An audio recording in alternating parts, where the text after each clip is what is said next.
Bonjour à tous. Alors aujourd'hui, nous allons parler des zones humides. Tout d'abord, leur importance, on va le voir, parfois sous-estimée. Leur vulnérabilité également, notamment vis-à-vis d'un sujet qui va beaucoup nous préoccuper ce matin, les espèces exotiques envahissantes.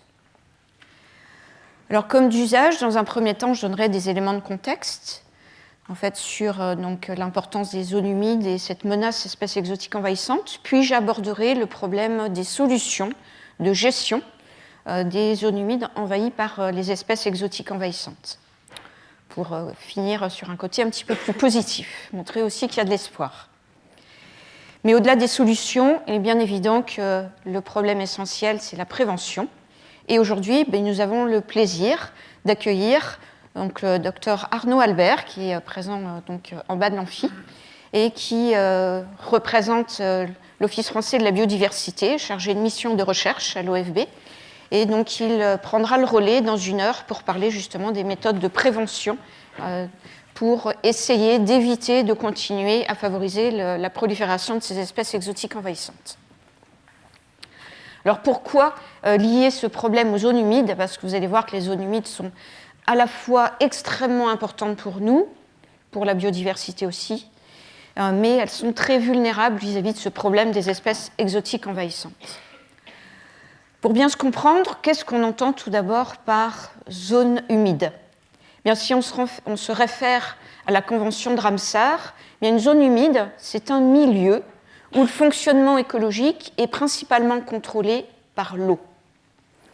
Ainsi, des exemples qui vous parleront très rapidement de zones humides, les marais, les tourbières, les lagunes, les mangroves, les deltas, les plaines humides font partie en fait, des exemples bien connus de zones humides. Parlons quelques instants de leur importance.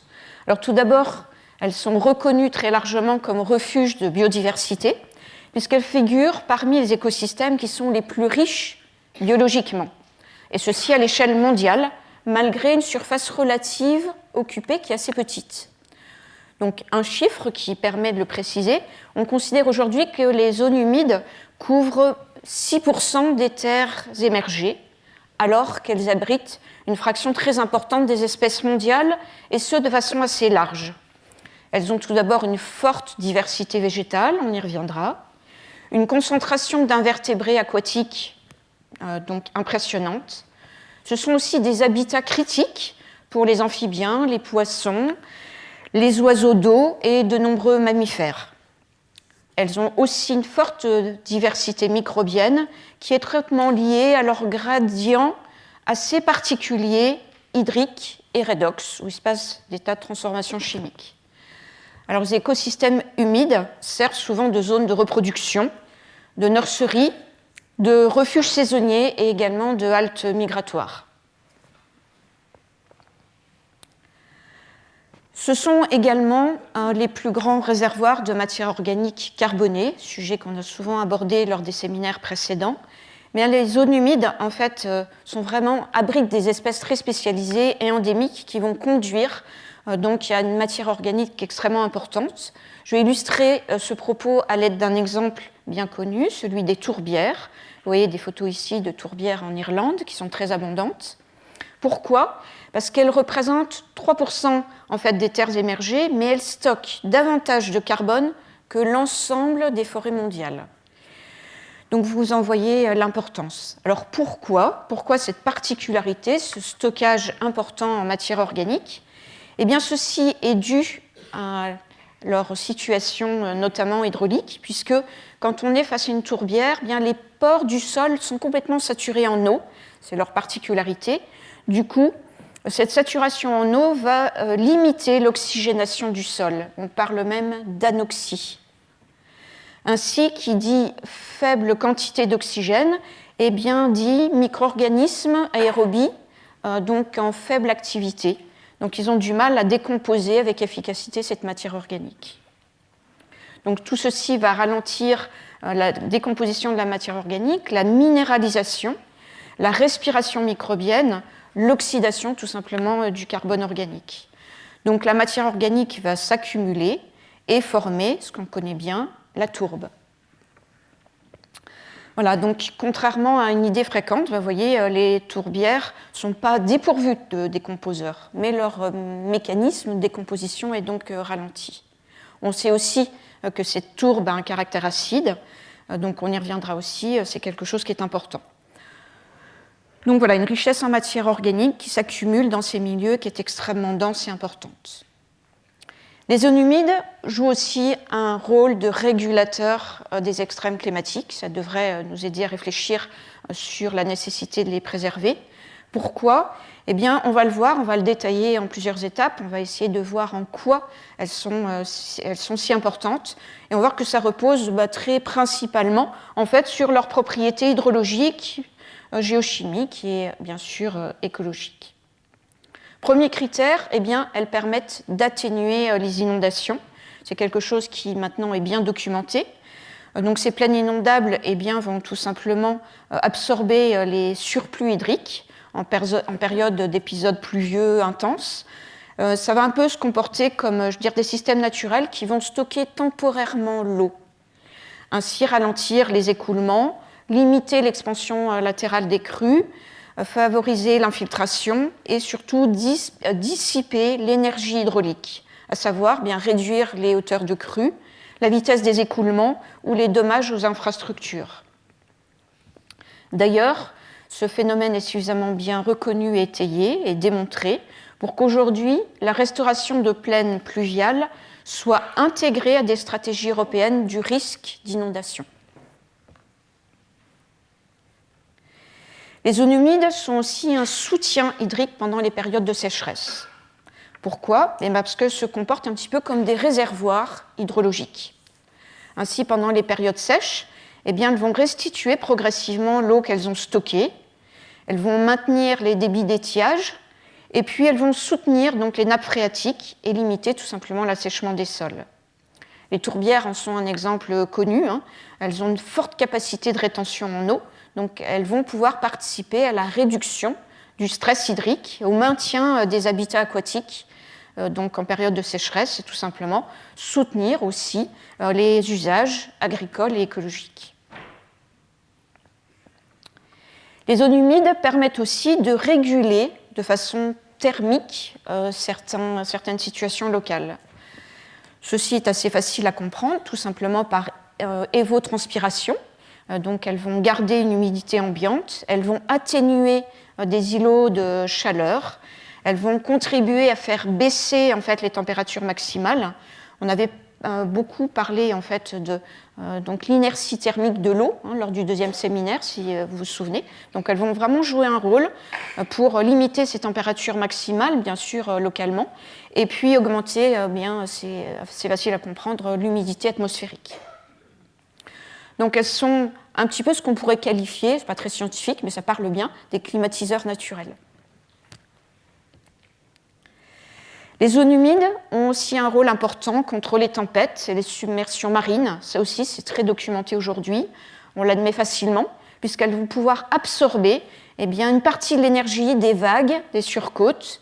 C'est le rôle connu des mangroves, que vous connaissez très probablement, des marais salants, des lagunes, des herbiers côtiers, qui vont réduire l'érosion côtière, qui vont atténuer l'effet de la houle, qui vont limiter les dégâts en fait, des cyclones et des tempêtes. D'ailleurs, vous aviez peut-être entendu parler d'un tsunami dans l'océan Indien en 2004. Des études ont clairement montré que les endroits où la mangrove existait toujours avaient limité les dégâts humains et matériels. Les zones humides, c'est aussi un stockage de carbone important. Donc j'en ai parlé, je n'y reviendrai pas, mais surtout pas oublier. Pensez à l'image des tourbières de tout à l'heure. Elles ont aussi un rôle pour essayer de limiter donc, en fait, les extrêmes climatiques, mais attention, c'est un petit peu comme ce qu'on a développé à propos du sol donc, la semaine dernière. Ce sont des équilibres biologiques qui peuvent être fragiles. Donc si elles sont perturbées, elles peuvent jouer le rôle inverse. C'est ce qu'on appelle la rétroaction climatique. Certaines peuvent être amenées du coup à dégager du méthane. Et en cas d'incendie, bien sûr, comme ce sont des réservoirs extrêmement riches en matière carbonée, peuvent être source en fait, de gaz carboniques. C'est quelque chose qui avait été bien mis en évidence en 2015 lors d'incendies sur des tourbières en Indonésie. Donc attention toujours à ces équilibres biologiques naturels quand les activités humaines les perturbent. Enfin, ce sera un petit peu la conclusion de tout l'impact positif et important de ces zones humides. Eh bien, elles favorisent la résilience socio-économique à différents titres, puisque, on l'a vu, elles nous permettent de nous adapter en période de dérèglement climatique. Elles vont assurer une certaine sécurité hydrique. C'est un soutien aussi à des activités comme la pêcherie. Elles protègent les côtes, on en a parlé. Elles vont stabiliser les sols et tout simplement, elles vont permettre de maintenir la biodiversité. D'ailleurs, je fais aussi un lien avec le séminaire de la semaine dernière. Aujourd'hui, elles font partie des programmes des solutions fondées sur la nature dans le cadre des politiques climatiques internationales. Voilà donc l'importance en fait de ces zones humides. Malheureusement, bien sûr, il y a une contrepartie actuelle qu'il faut savoir aussi. Si elles fonctionnent comme des corridors biologiques, qu'elles permettent les relais migratoires, elles ont un rôle absolument essentiel, eh bien, elles disparaissent aujourd'hui 3 fois plus vite que nos forêts. On parle beaucoup de l'atteinte des milieux forestiers, mais c'est encore pire pour les zones humides. Ce sont aujourd'hui des hotspots d'extinction. Donc il faut le savoir. Pourquoi ? Alors les origines sont communes à tout ce qu'on a partagé ces dernières semaines. Eh bien, tout d'abord, l'artificialisation des sols, la pollution, notamment les nitrates. Vous voyez l'eutrophisation ici, en fait, de ce réservoir d'eau. Donc la pollution au sens global, la surconsommation d'eau pour des activités agricoles intensives, notamment, mais pas que. Et puis, bien sûr, le dernier aspect qui va nous intéresser aujourd'hui, moins connu, mais pourtant si important, c'est le développement de ces espèces végétales exotiques envahissantes.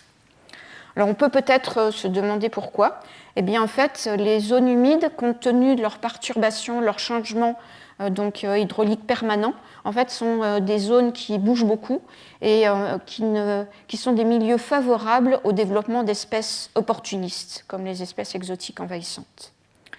Donc ces milieux qui sont malheureusement tropisés, eh bien, qui sont fragmentés, qui sont artificialisés parfois, eh bien, sont des milieux qui conviennent à ces espèces exotiques envahissantes qu'on introduit maladroitement en dehors de leur habitat naturel et qui vont trouver un terrain privilégié pour se développer. D'ailleurs, d'un point de vue global, c'est un sujet important, vous le savez peut-être, vous connaissez certainement l'IPBES, on en a parlé déjà la semaine dernière, on en parle souvent, l'organisme international qui est un petit peu l'équivalent du GIEC, mais qui travaille sur la biodiversité, a fait valoir, a partagé quelques résultats, quelques indicateurs qui portent à réflexion. Depuis 1970, le nombre d'espèces exotiques envahissantes a augmenté de 70%. 85% de ces espèces exotiques envahissantes ont des effets négatifs, y compris sur la santé. Elles sont mises en cause dans 60% des extinctions biologiques et coûtent extrêmement cher. Donc mon collègue Franck Courchon, l'année dernière, je pense, a beaucoup partagé ces conséquences économiques, puisque elles ont fortement augmenté, x4 ces 10 dernières années, et ça dépasse plus de 420 milliards de dollars par an. Mais quand on parle de coûts, il faut bien s'entendre sur les coûts. Il s'agit essentiellement des dommages causés par les espèces exotiques envahissantes à hauteur de 92%. Ce qu'il faut savoir, c'est que si 80% des pays ont des objectifs politiques vis-à-vis de ces espèces exotiques envahissantes, malheureusement, seuls 17% ont une vraie législation qui est spécifique à ce problème. 45% n'investissent absolument pas dans la gestion de ces espèces. Donc cet indicateur est quand même assez critique. Il y a un défaut massif d'engagement et de mise en œuvre. Je pense que ça fait écho à beaucoup de problèmes actuels face à ces soucis de prévention et de gestion des espèces exotiques envahissantes. Il faut voir aussi que le problème n'est pas simple parfois à comprendre, parce qu'il y a une forme d'hétérogénéité du problème. C'est-à-dire que seules quelques espèces vont être très répandues, se développer de façon anarchique, mais avoir une majorité des impacts. Donc l'interprétation n'est pas forcément très facile à lire. Parmi les espèces exotiques envahissantes les plus représentées, eh bien, ce sont tout d'abord les invertébrés, notamment les insectes qui sont vecteurs de maladies infectieuses. Donc là, je vous reporte au séminaire qu'on a consacré notamment aux arthropodes vecteurs de maladies infectieuses. On a beaucoup parlé notamment d'Aedes albopictus, le moustique tigre, à voir à quelle vitesse donc, il s'est introduit et installé donc, sur le territoire français, et la dizaine de virus qu'il est capable de porter. Donc un problème. Bien sûr aussi, on en a moins parlé, mais le frelon asiatique, que vous voyez ici, qui est donc une nuisance terrible pour les apiculteurs, mais pas que. Vous le voyez ici en train d'attaquer donc une coque. Donc ça parle donc directement. L'exemple malheureusement connu des écrevisses américaines, que je me permets de rappeler parce qu'il est une illustration de la maladresse humaine qui est absolument terrible. Donc si vous ne savez pas, peut-être, voilà, à la fin du XIXe siècle, en fait, les écrevisses étaient atteintes d'une maladie qu'on appelle la peste des écrevisses. Et la pauvre idée qu'on a eue, c'est d'introduire des écrevisses exotiques qui étaient capables de résister à cette maladie. Le bilan aujourd'hui, c'est que ces écrevisses exotiques sont en train de décimer les écrevisses indigènes donc de nos rivières. Ces écrevisses donc exotiques sont en train d'envahir les cours d'eau et de déséquilibrer complètement en fait, les écosystèmes locaux. Voilà, donc c'est l'exemple qu'il faut retenir pour surtout ne pas reproduire ce genre d'erreur. Après les invertébrés, les espèces exotiques envahissantes les mieux représentées, ce sont les espèces végétales, en fait, et c'est de ce sujet que je vais vous parler maintenant. On a parlé un petit peu lors en fait, des séminaires précédents, notamment sur le séminaire qui était relatif à l'eau, avec Eric Orsena, de deux plantes aquatiques exotiques envahissantes, souvenez-vous, en fait, de la laitue d'eau, Pistias ratiotes. Vous avez l'exemple ici d'un contre-canal du Rhône, dans le Gard, qui est envahi 6 mois de l'année, en fait, par cette plante aquatique sur plus de 17 km de long, qui étouffe complètement la vie aquatique, qui gêne l'écoulement des eaux donc, de ce contre-canal. Et puis l'autre exemple dont on a parlé, et on n'aura pas fini d'en reparler, la Jussido, Ludigia peploides, aussi, qui est extrêmement redoutable, qui a envahi une bonne partie du territoire français, avec les mêmes nuisances que la précédente. Donc, je vais vous montrer une photo qui a été prise l'été dernier, qui montre un petit peu le problème. Vous voyez ici Manta aquatica, donc la menthe aquatique, qui est une plante indigène dans le Gard, qui est sur une ripisylve, donc une berge de ce canal. Il faut savoir que la menthe aquatique est en souffrance, elle résiste mal au dérèglement climatique, et dans la région du Gard, elle est sur la liste rouge des espèces menacées et donc proposée par l'IUCN. Et on voit un petit peu ce qui se passe. On voit Pistias ratiotes qui est en train en fait, de se déplacer et de recouvrir en fait, la menthe aquatique. Ça, c'est ce qu'on observait il y a 2 ans. Aujourd'hui, on ne la voit plus, mais ce qui arrive, c'est que l'autre plante envahissante, la Jussido, a complètement recouvert ces deux, se sert d'un tapis donc avec ces plantes aquatiques pour les recouvrir et proliférer. Alors, quand on parle de ces plantes envahissantes, il faut voir de quoi il s'agit. Vous voyez ici un plan, vous voyez un titre d'échelle, la main à côté, voir un petit peu le phénomène, la masse racinaire que ça représente. Donc, en fait, ce sont des plantes qui ont un gabarit absolument impressionnant. Pour vous montrer un petit peu les efforts de gestion en fait, qui sont réalisés par certains partenaires, je pense que nous partagerons tous les deux ce genre d'expérience. Je vous partage les efforts réalisés par la Compagnie nationale du Rhône chaque année sur ce contre-canal du Rhône. J'ai une petite vidéo pour vous montrer comment ça se passe.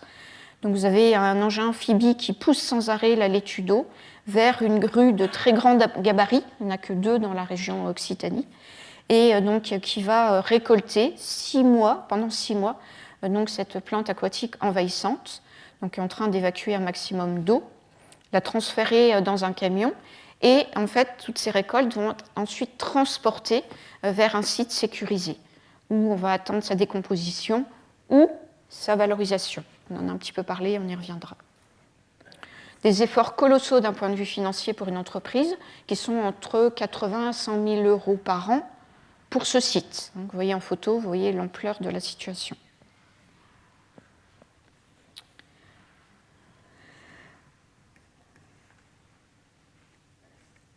Alors, simplement, j'ai oublié de dire, parce que c'est assez spectaculaire, j'arrête la vidéo. Je vous ai montré, moi, ici, la plante aquatique envahissante, mais sur les berges, on en voit une autre, Amorpha, une amorpha qui est ici tout aussi envahissante et qui s'est installée sur les berges de la rivière, là aussi pendant des kilomètres. Donc on les retrouve partout. Celles qui vont nous intéresser aujourd'hui, certains m'ont déjà posé la question tout à l'heure, eh bien ce sont deux des 100 espèces considérées comme les plus nuisibles au monde selon donc l'analyse de l'IUCN, cette ONG internationale responsable de la biodiversité.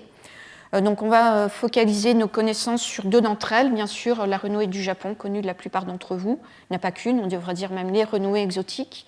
En tous les cas, celle-ci, vous la connaissez bien, donc Fallopia japonica, donc qui se développe donc, là aussi sur les berges de nombreuses rivières. En fait, elle est envahissante au niveau mondial, mais très présente sur le territoire européen. On a toujours tendance à penser que ça se passe ailleurs. Non, elle est très présente chez nous. Et vous voyez, au niveau européen, avec une définition très large du terme, en Italie, en France, sur tout le territoire français, mais également au Royaume-Uni, donc en Scandinavie jusqu'en Russie. Donc une répartition extrêmement étendue. Et puis une autre également, bien connue dans le sud de la France, Arundodonax, dont le nom familier porte à confusion, la canne de Provence, qui laisserait supposer qu'elle est de Provence, hein, malheureusement pas du tout. Donc à l'origine, elle était en Perse, on l'a ramenée. Pendant des années, on en a fait des tas de valorisations, certes, qui avaient leur utilité. Aujourd'hui, elle est très problématique, donc on ne contrôle plus sa prolifération. Et elle est responsable, notamment, je vais me reprendre, le terme n'est pas exact, elle favorise le développement d'incendies l'été, quand certains automobilistes, par exemple, sont maladroits et jettent leur mégot sur l'autoroute qui est bordée de cannes de Provence. Donc scénario, malheureusement, qui se répète chaque été. Mais ces nuisances vont au-delà. Je vous partageais une photo qui est sur le parking du laboratoire, où cette canne de Provence n'a pas choisi la facilité. Elle se développe sur le parking, vous voyez le macadam, alors qu'elle a une prairie à sa disposition pour se développer. Elle a choisi d'aller donc envahir donc cette partie bitumée. Alors pourquoi ?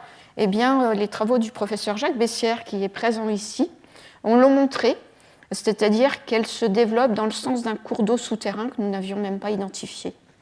En fait, voilà ce qui explique le sens de son déplacement. Donc, on va beaucoup parler de ces espèces, du problème et bien sûr des solutions de gestion qu'on essaie de développer. Donc là, je vais vous présenter l'exemple de Fallopia japonica, donc la renouée du Japon, donc très répandue chez nous, et je vais vous partager la réaction en fait très spontanée d'un technicien végétal chez nous, qui a l'habitude pourtant d'aller sur des terrains où les espèces exotiques envahissantes se développent. Donc c'est ces réactions spontanées, donc très directes, quand il arrive sur un site ou découvre un nouveau site où cette fameuse renouée du Japon s'est développée. Je vous laisse l'écouter. En fait, c'est en venant à Olas qu'on s'est rendu compte, que je me suis rendu compte de l'ampleur de l'impact de la renouée sur la faune locale. Pratiquement toute la rivière ici, il n'y a plus rien de visible, ça envahit tout le bord de la rivière, mais d'une manière impressionnante, 4 mètres de haut. Il n'y a plus rien qui pousse en dessous, quoi.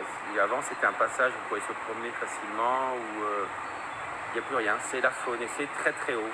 C'est assez impressionnant. C'est là où je m'en suis rendu compte que l'impact de la renouée sur la région, c'est catastrophique, quoi.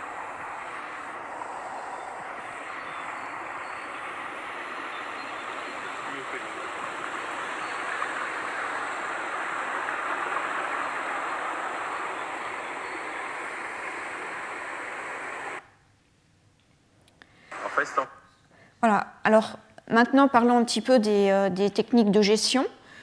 Il y en a un certain nombre, je vais simplement résumer mon propos de deux techniques essentielles, et je m'abstiendrai de parler des techniques qui ont peu de sens, telles que les herbicides, même le glyphosate a été étudié dans le domaine, donc c'est sans commentaire. Parlons maintenant des techniques un peu plus naturelles, les deux qui sont principalement développées. Donc tout d'abord l'excavation des rhizomes, qui demande beaucoup d'efforts, qui est technique qui a été déployée par de nombreux gestionnaires de bassins versants. Donc des efforts mécaniques, c'est extrêmement contraignant, c'est coûteux aussi. Et puis malheureusement, tout fragment de racines qu'on peut oublier, qu'on peut laisser ou qui peut échapper va être source de reprise, donc c'est particulièrement décourageant. On s'est appuyé, nous, sur une analyse de cycle de vie qui a été faite par donc un organisme suisse, qui avait montré que parmi toutes les techniques d'espèces exotiques envahissantes, notamment vis-à-vis des renouées du Japon, celle qui était le meilleur compromis en termes d'efficacité et de préservation de la santé de l'écosystème, eh bien, c'était des fauches répétées, intensives. C'était une étude assez théorique, mais qui montrait une limite. Il allait falloir tenir dans le temps. Eh bien, c'est précisément cette stratégie qu'on a essayé d'étudier avec toutes les précautions d'usage, où là aussi, aucun fragment doit arriver pendant ces fauches répétées sous peine de reprise. Donc voilà, il faut le savoir. Maintenant, son développement est vraiment impressionnant. Certains la connaissent bien, je le sais parmi vous.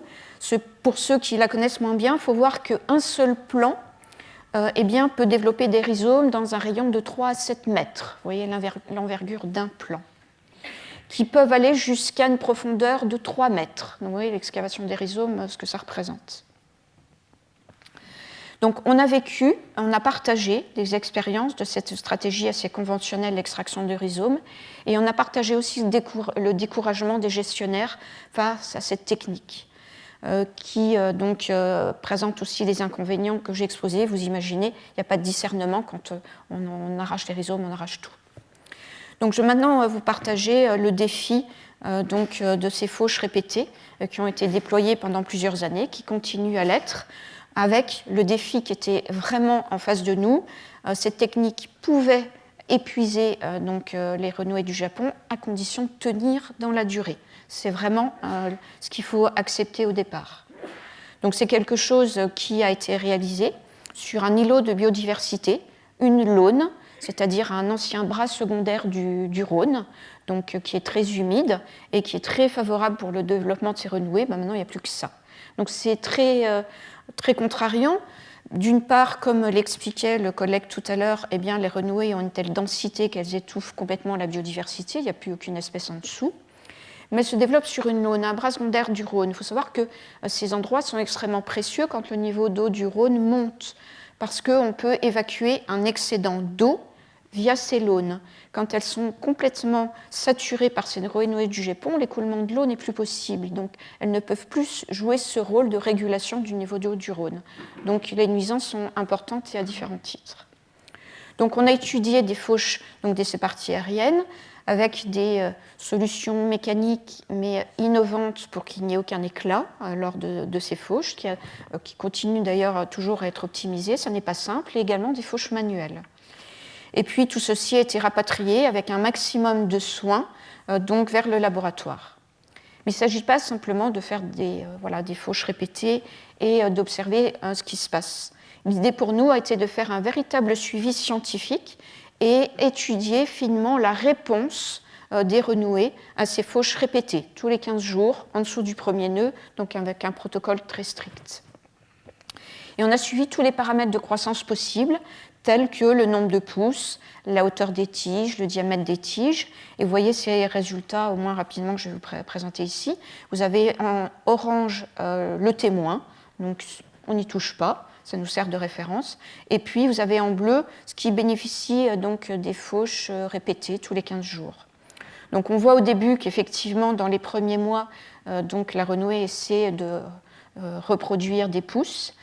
Et elle va y arriver la première année. Certes, moins que le témoin, mais elle arrive au bout d'un moment à reproduire des pousses. Et puis l'année suivante, on voit qu'elle a déjà un retard au nombre de pousses quand le printemps démarre. Et puis finalement, à la fin de la seconde année, elle n'arrive plus à produire de pousses. Alors bien sûr, c'est un retour sur 2 ans qui continue et qu'on continuera le plus longtemps possible pour être sûr qu'il n'y ait pas de reprise. On s'attend à ce qu'elle essaie de reprendre, ça c'est sûr. En tous les cas, on montre quand même qu'il y a un affaiblissement avéré sur le nombre de pousses, la hauteur et le diamètre des tiges, si donc on insiste lourdement. Voilà, elle n'arrive plus donc à faire de partie aérienne, elle n'arrive plus à faire de chlorophylle, donc elle va manquer d'énergie, elle va finir par épuiser les ressources qui sont présentes dans son système racinaire, même s'il est bien doté à la base. L'autre observation, c'est de voir, quand on l'affaiblit, est-ce qu'il y a une reprise de la biodiversité ? Est-ce que les espèces indigènes arrivent à réapparaître ? Alors là aussi, ça fait partie d'un suivi assez soigné qui permet d'observer tout ce qui reprend. Et on mesure des indices de biodiversité du domaine, il y en a un certain nombre, qui sont tous similaires, qui conduisent au même résultat. Vous voyez en orange toujours ce témoin, dont l'indice de biodiversité est extrêmement faible, proche de 0. Alors que sur les zones en bleu qui bénéficient de ces fauches répétées, l'indice de biodiversité est beaucoup plus élevé. Donc oui, les espèces indigènes arrivent à reprendre. C'est quelque chose qu'on suit avec attention. Et pourquoi ? Eh bien, quand on affaiblit une espèce exotique envahissante, la mauvaise tendance, c'est d'en voir une autre apparaître. Donc c'est quelque chose qu'on suit donc de très près. Voilà, tout ceci a généré des quantités astronomiques de parties aériennes dont il fallait trouver une utilité. Vous vous souvenez du raisonnement des solutions fondées sur la nature. Des solutions naturelles, certes, mais la définition de la Commission européenne va loin. Elles doivent être rentables. Il faut trouver une valorisation économique, mais qui ait du sens avec la solution naturelle, donc qui ne va pas les polluer derrière. Voilà. Alors, qu'est-ce qui a été trouvé ? Déjà, il faut voir l'abondance des parties aériennes récoltées. En 3 mois, sur 500 mètres de l'aune, on récolte 17 tonnes de parties aériennes. Donc il faut voir la gestion que ça demande derrière. Donc tout ceci a été inventorié, mais parallèlement à ces efforts de terrain, nous, ce qui nous intéresse toujours, c'est de mieux comprendre la physiologie de ces espèces envahissantes. Mais pourquoi sont-elles si dynamiques ? Comment font-elles ? Et c'est toujours très intéressant. Et là, ce qu'on a trouvé, qu'il s'agisse donc de la renouée du Japon, de la canne de Provence et beaucoup d'espèces exotiques envahissantes, c'est un pourcentage de potassium extrêmement élevé, qui est très très supérieur à la moyenne. Et dans le cas des renouées du Japon, ce côté vert magnifique des feuilles traduit un taux en chlorophylle 2 fois supérieur à la moyenne, et donc un taux en magnésium très élevé. C'est une richesse minérale hors norme. Tout ceci est inspirant parce que quand on s'intéresse à la chimie, on sait que le potassium, le magnésium peuvent être extrêmement précieux. D'ailleurs, le magnésium est une ressource minérale qui, au niveau mondial, n'est plus si abondante que ça. Et pourtant, il fait partie des espèces minérales nécessaires à la catalyse en chimie. Donc l'idée était de se dire, est-ce que toutes ces parties aériennes récoltées massivement pour avoir du sens dans une chimie durable, écologique, en termes de valorisation ? Alors on a transformé toutes ces parties aériennes en ce qu'on appelle, vous en avez l'habitude maintenant, des éco-catalyseurs, donc ces catalyseurs d'origine écologique. Et on a réussi à faire cristalliser par des procédés très très sobres ces éléments minéraux naturellement présents dans ces feuilles. Et ça a été une très belle surprise. On va commencer par la plus simple, Arundo-Donax, l'éco-catalyseur qui en dérive, donc la canne de Provence, a généré quasiment exclusivement du carbonate de potassium. Tous les chimistes le connaissent, c'est une base minérale très courante. On reparlera de son mode de production industrielle. La méthode, je peux vous en parler tout de suite, en chimie, consiste à carbonater de la potasse. Et la potasse vient de l'extraction minière. Voilà, ça, en termes d'analyse de cycle de vie, c'est quand même très différent de récoltes de canne de Provence qui vont soulager la biodiversité. Et on a très très facilement la production donc, de carbonate de potassium à partir de ces cannes de Provence. Donc c'est très inspirant.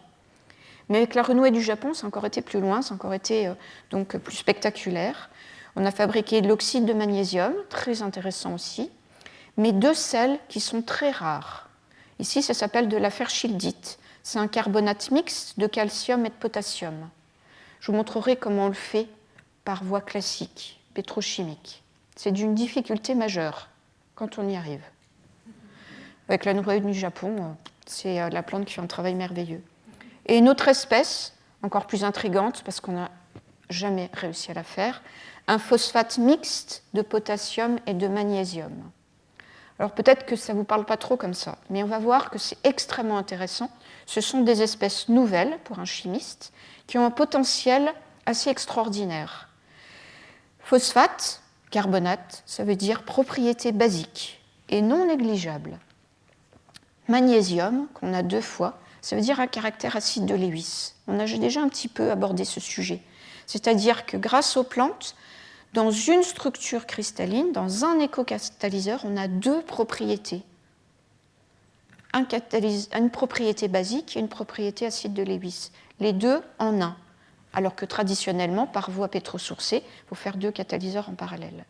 Donc c'est une richesse extraordinaire que met à notre disposition finalement la renouée du Japon. Alors il est toujours bien de réfléchir en analyse de cycle de vie et de les comparer. Alors elle est qualitative, mais elle parle toute seule. Je vous montrerai donc comment le procédé conventionnel prépare ce carbonate double et comment on peut l'obtenir à partir des parties aériennes des renouées du Japon. Les matières premières, eh bien, dans le procédé pétrosourcé conventionnel, j'en ai un petit peu parlé, il faut déjà faire K2CO3. Il faut aller extraire de la potasse ou la préparer par des procédés très énergivores et les carbonater donc entre 250 à 350 degrés. Et il va falloir faire réagir ce carbonate de potassium à de la calcite qu'on va aller extraire dans des carrières qui ne sont pas innocentes non plus en termes d'empreinte environnementale. Il faut faire réagir les deux ensemble. Ceci nécessite 4 jours de chauffage à 585 degrés. Donc, vous voyez la difficulté pour faire cette fameuse ferschildite.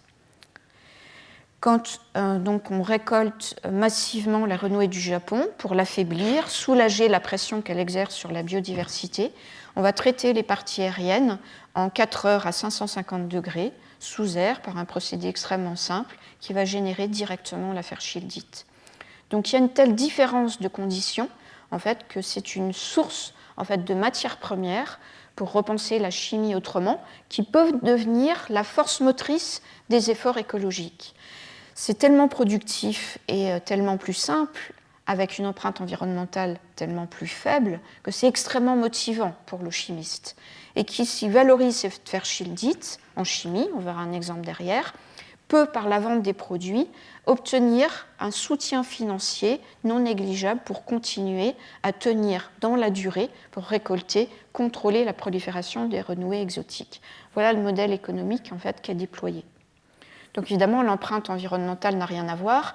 Dans le cas du procédé conventionnel, on a toutes les opérations minières qui en amont, qui sont extrêmement destructrices pour la biodiversité, qui produisent des déchets importants, des pollutions majeures, qui sont très énergivores, alors que quand on fait l'effort de récolter les parties aériennes des renouées exotiques, eh bien, on contribue à la conservation de la biodiversité et ça permet de tenir dans la durée pour essayer de contenir sa prolifération. Donc bien sûr, l'empreinte carbone n'a rien à voir. Donc on en vient maintenant à la valorisation en fait, de ces parties récoltées avec beaucoup d'efforts, je peux vous l'assurer.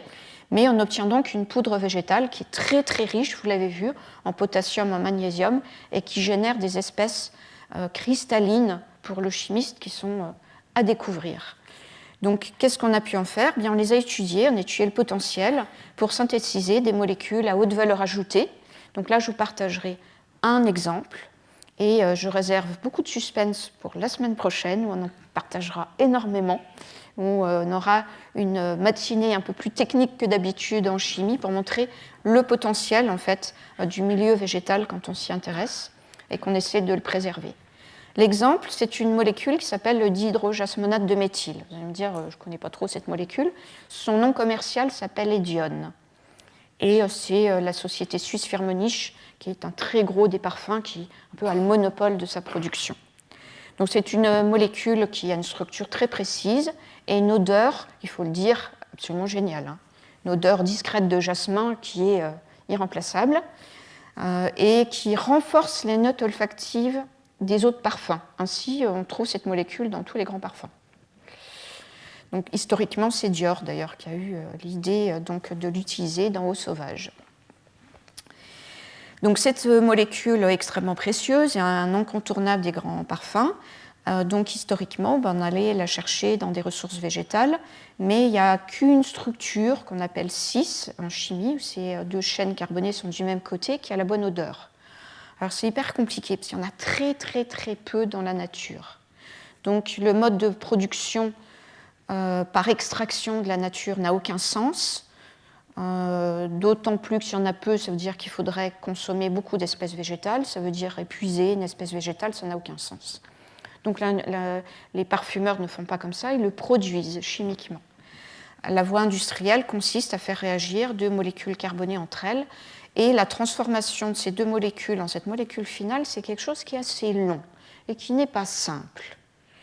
Donc je vais vous montrer un petit peu comment on fait. Et le procédé qui est développé, qu'on a complètement repensé, qui n'a rien à voir avec le procédé de Firmenich, sera comparé après avec les procédés industriels, celui de Firmenich et des autres industriels qui le produisent, pour montrer l'intérêt, comment ces renouées du Japon peuvent modifier complètement la chimie. Déjà, on s'est appuyé sur deux matières premières qui peuvent être facilement biosourcées, produites à partir de molécules simples, de sucre, du glucose et du xylose. Le glucose, évidemment, très abondant, notamment dans la cellulose. Et le xylose, très abondant dans l'hémicellulose. Ce sont des déchets végétaux très courants. Il faut les faire réagir ensemble. Plutôt que d'aller chercher des bases très corrosives, dangereuses et d'origine pétrosourcée, eh bien, ce sont bien les parties aériennes de la renouée du Japon, avec ces espèces chimiques nouvelles, qui ont permis de catalyser cette réaction en une seule étape. C'est-à-dire que c'est plus puissant que les méthodes traditionnelles pétrosourcées qui nécessitent deux étapes. C'est donc extrêmement intéressant. Après, il a fallu faire ce qu'on appelle une isomérisation, faire bouger cette double liaison. C'est ce qu'on a réussi à faire avec un déchet en fait, de la betterave sucrière, qu'on appelle donc la bétaïne. On a réussi à faire cette réaction donc, avec un déchet qui ne sert pas à grand-chose, qui a été donc extrêmement puissant. L'étape clé, l'étape la plus difficile de la synthèse est ici, c'est ce qu'on appelle chez nous une addition de Michael. Et là encore, en fait, les écocatalyseurs qui dérivent de la renouée du Japon se sont montrés extrêmement performants et ont permis de contrôler la structure de la molécule comme on ne l'avait jamais réussi. Donc là encore, ça renvoie aux difficultés en fait, de l'industrie pétrosourcée qui n'a pas cette puissance avec des réactifs qui sont pourtant donc très critiquables en termes d'empreinte environnementale. Puis la dernière étape, on a réussi à la faire avec de l'eau, c'est-à-dire aucun intrant pétrosourcé, aucun solvant.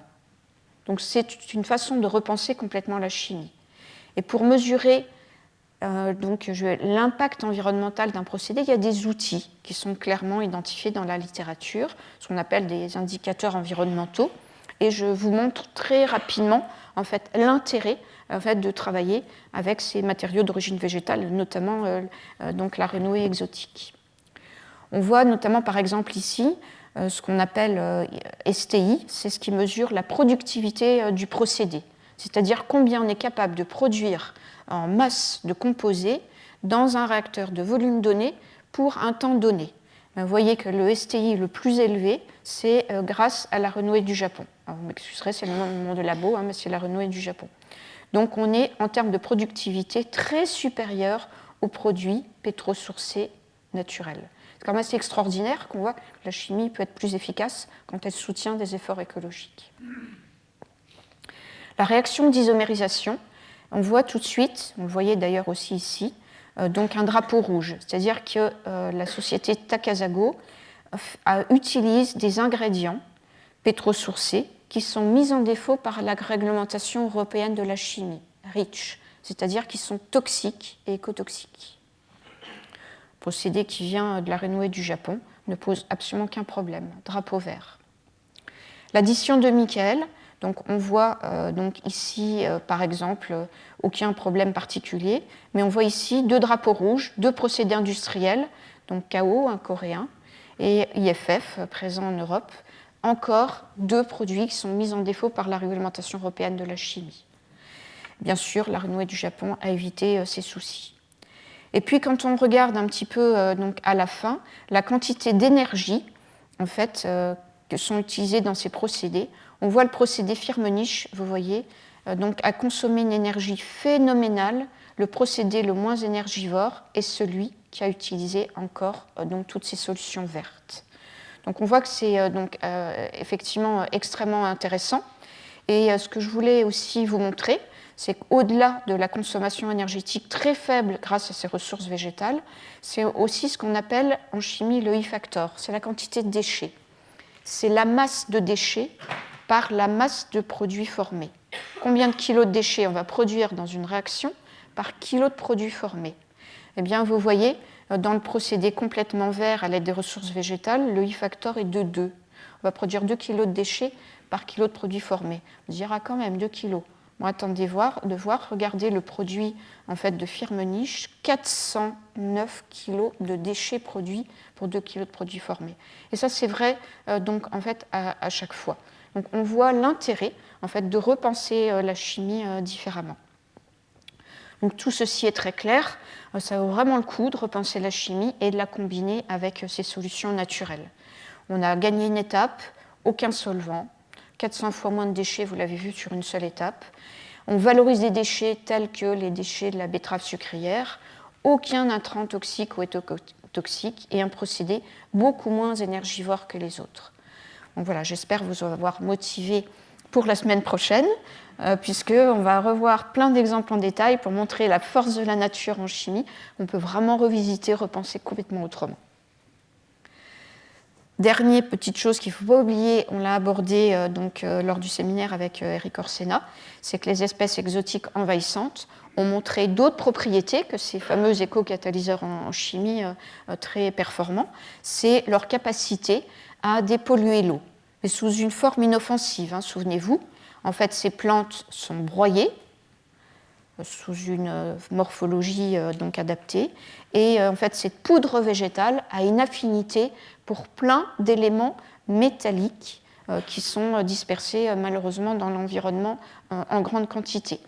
Donc le principe, vous vous souvenez, on prend une eau qui est contaminée en éléments métalliques, on la fait passer donc sur cette poudre végétale qui va se comporter comme une éponge à métaux, les séquestrer, les absorber, et quand on a bien travaillé, on peut rejeter l'eau en remplissant une norme de rejet. C'est une méthode extrêmement performante qui a été réalisée par tout ce que vous voyez en bleu, donc des métaux de transition qui sont extrêmement précieux, donc qui sont en voie de raréfaction ou soumis à un contexte géopolitique extrêmement délicat, mais qui peuvent être aussi toxiques, on en parle quand même pas mal en ce moment, le cadmium, le plomb, l'arsenic, ou des métaux aussi donc extrêmement recherchés tels que les terres rares. Donc on voit un petit peu les services que peuvent rendre en fait ces poudres végétales et donc qui encouragent à faire des efforts sur la gestion de ces plantes exotiques envahissantes.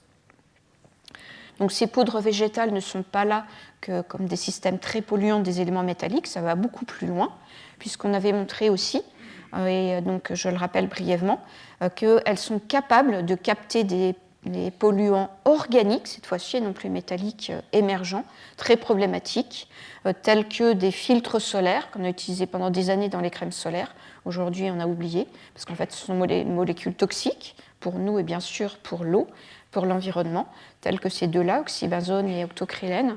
Donc on arrive à capter dans l'eau en grosse quantité. Des pesticides donc, très stables, on parle aujourd'hui de polluants éternels, tels que la chlordécone ou le lindane, donc en fait des insecticides ici chlorés qui persistent très très longtemps dans l'environnement, qui se dégradent difficilement, donc on peut capter avec beaucoup d'efficacité. Et puis aussi des herbicides, malheureusement toujours très utilisés dans les cultures intensives. On avait vu ici la métrine et le dieuron, qui sont interdits en Europe depuis quelques années à cause de leur toxicité, mais qu'on utilise toujours ailleurs, et malheureusement toujours en territoire ultramarin, notamment pour la culture de l'ananas, et qui polluent complètement les rivières et finalement les lagons de ces territoires magnifiques tels que la Polynésie française. Donc vous voyez un petit peu en fait, le panel de valorisation qui se cache derrière les efforts de gestion de ces espèces exotiques envahissantes. Voilà, je vous remercie pour votre attention.